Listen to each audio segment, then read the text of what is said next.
इस्लाम को खराब धर्म बताने वाली द केरला स्टोरी पर भड़का supreme court. The Kerala story के एक्ट्रेस अदा शर्मा पर खुदा की मार। द केरला स्टोरी का समर्थन करने वाली साध्वी प्राची पर एफआईआर दर्ज। अरब कंट्री में भी द केरला स्टोरी पर थू। ओवैसी साहब को धमकी देने वाले मनीष कश्यप को 11 महीने की सजा। साथ ही जानिए गुजरात में कैसे गायब हुई 41,000 महिलाएं और तेलुगु की मशहूर एक्ट्रेस ने अपनाया इस्लाम। पूरी खबर विस्तार से जानने से पहले अस्सलाम वालेकुम वरहमतुल्लाहि वबरकात। अल्लाह के नाम से शुरू जो बड़ा कृपालु और अत्यंत दयावान है। मैं हूं मोहम्मद हफीज अंसारी और आप देख रहे हैं the political. The Kerala story ने अब तक 210 करोड़ रुपए कमा लिए हिंदुओं को मूर्ख बनाकर। यह इसलिए कह रहा हूं क्योंकि द केरला स्टोरी ने पहले यह दावा किया कि द केरला स्टोरी के माध्यम से 30,000 हिंदू लड़कियां केरला से जिहाद के नाम पर लापता हो गई।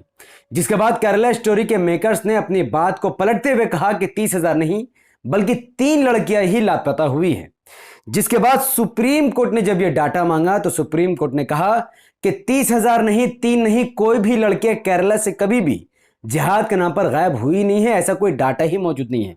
जिसके बाद द केरला स्टोरी पर भड़के सुप्रीम कोर्ट ने यह आदेश दे दिया है कि इस मूवी को थिएटर में चलाने से पहले डिस्क्लेमर में यह डालना होगा कि यह मूवी फिक्शनल है, पूरी की पूरी फर्जी है, मिलावटी है, इस मूवी में कोई भी सच्चाई नहीं है।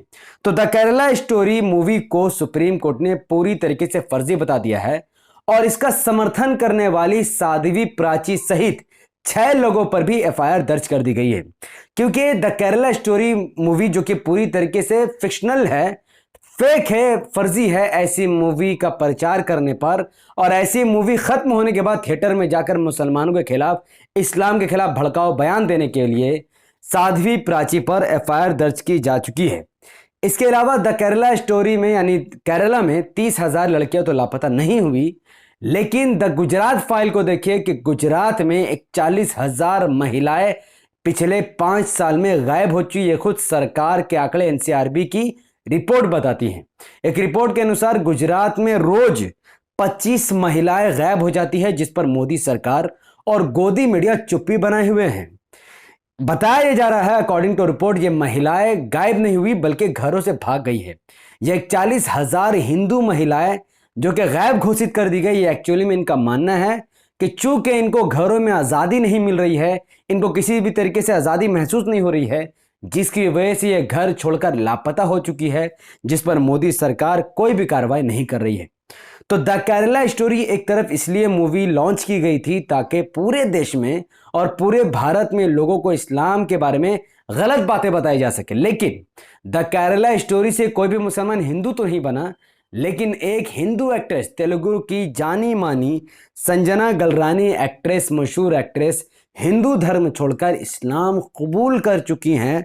उन्होंने बताया कि उनकी ज़िंदगी काफ़ी मुश्किलों में चल रही थी, जिसके बाद हिंदू होने के बावजूद भी उन्होंने अल्लाह सुब्हानहू व तआला से मदद मांगी और एक मन्नत मांगी कि अगर उनकी ज़िंदगी की परेशानियां अल्लाह सुब्हानहू व तआला ख़त्म कर देते हैं तो वो अपने ज़िंदगी का पहला टूर, पहला यात्रा अल्लाह के घर यानी मक्का से करेंगी। इनका मानना है कि आखिरकार अल्लाह सुब्हानहू व तआला की मदद से इनकी ज़िंदगी की तमाम परेशानियां ख़त्म हो गई और तेलुगु की मशहूर एक्ट्रेस संजना गलरानी ने इस्लाम धर्म कबूल करके अपनी मन्नत को पूरी करते हुए उन्होंने अपनी पहली यात्रा मक्का यानी वो इस वक्त अपने मुस्लिम हस्बैंड के साथ मक्का में उम्रा करती हुई दिखाई दे रही हैं। ओवैसी साहब को धमकी देने वाला, टांगने वाला मनीष कश्यप, जो समझता था कि बीजेपी उसे बचा लेगी, एनएसए लगने के बाद भारतीय जनता पार्टी की सरकार द्वारा नियुक्त किए गए तमिलनाडु के राज्यपाल ने भी उस एनएसए पर मोहर लगा दी है।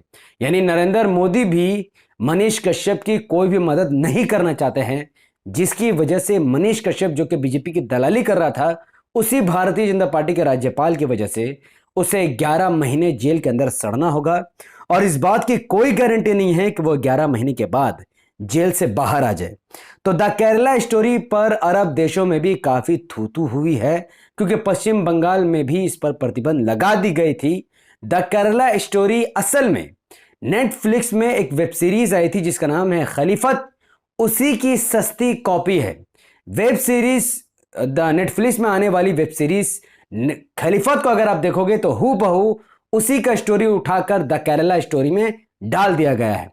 खलीफत में बताया गया है, नेटफ्लिक्स की इस वेब सीरीज खलीफत में बताया गया कि लंदन में रहने वाली 3 टीनेजर लड़कियां जिहाद के नाम पर फरार हो जाती है।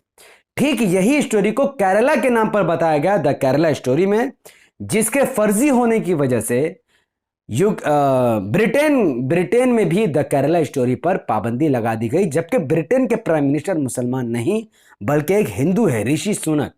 Rishi Sunak British prime minister Hindu होने के बावजूद भी उन्होंने द केरला स्टोरी पर पाबंदी लगा दी, क्योंकि वो नहीं चाहते कि ब्रिटिश में रहने वाले हिंदू मूर्ख बनकर अपना पैसा खराब करके ऐसी घटिया मूवी को देखें।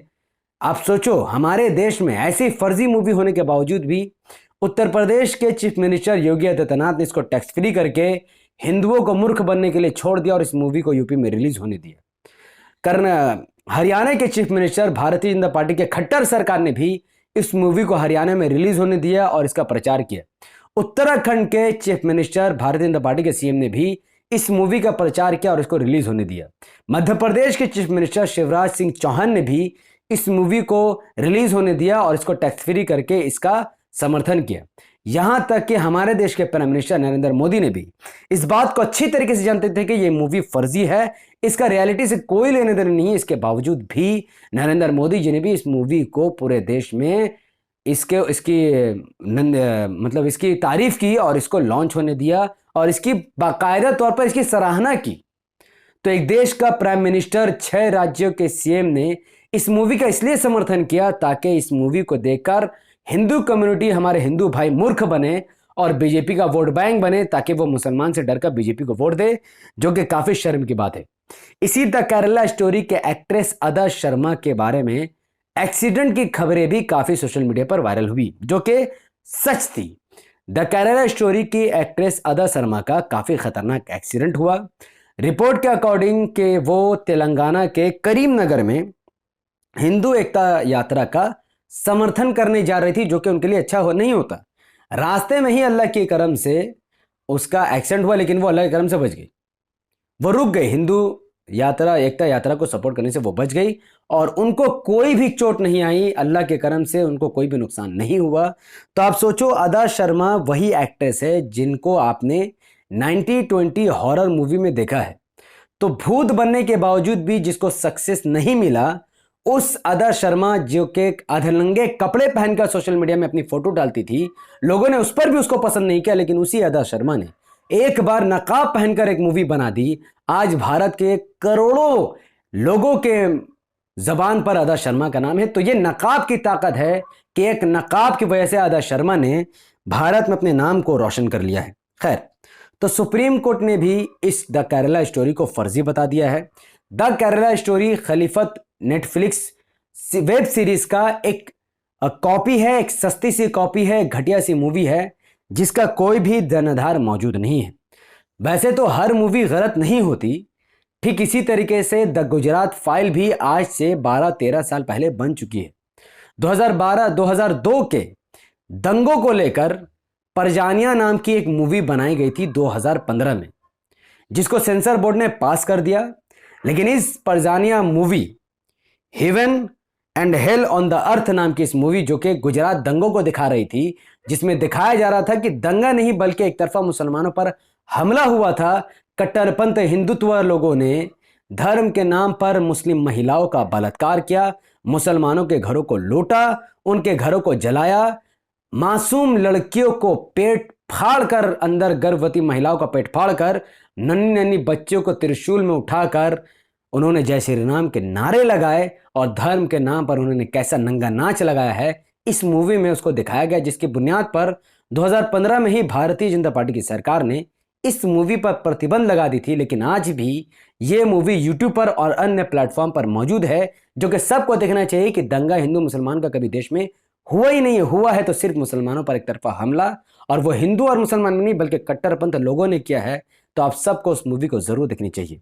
चूंकि ऐसी खबरें आमतौर पर कोई भी गोदी मीडिया नहीं दिखाती। किसी भी गोदी मीडिया ने यह बताया कि सुप्रीम कोर्ट ने द केरला स्टोरी को फर्जी बताया, नहीं। तो इस वीडियो के माध्यम से मैं चाहूंगा कि आप सब इस वीडियो को इतना शेयर करें कि ये वीडियो कम से कम भारत के लाखों लोगों तक पहुंच जाए। तो इस वीडियो को लाखों लोगों तक पहुंचाने के लिए इस वीडियो को लाइक कीजिए, इसके लिंक को व्हाट्सएप, फेसबुक, इंस्टाग्राम पर शेयर कीजिए। अपनी बातों को कमेंट पर रखिए कि आप द केरला स्टोरी पर और परजानिया मूवी पर अपनी जो भी आपकी प्रतिक्रिया है, ये फेक है, सही है, आप कमेंट पर जरूर दीजिए। हमारे YouTube channel the political news पर लाइक कीजिए, फॉलो कीजिए, शेयर कीजिए, बेल आइकन पर हिट कीजिए और मुझे अपनी दुआ में याद रखें। अगर आप सब इस वीडियो को हमारे Facebook channel the political news पर देख रहे थे तो इसे लाइक और फॉलो कीजिए, 5 बड़े ग्रुप में शेयर कीजिए, मुझे अपनी दुआ में याद रखें। बहुत बहुत शुक्रिया। अस्सलाम वालेकुम रहमतुल्लाहि व बरकात। अल्लाह की सलामत रहमत बरकात अब तमाम भाई और बहनों पर हो। मैं अल्लाह भी पीस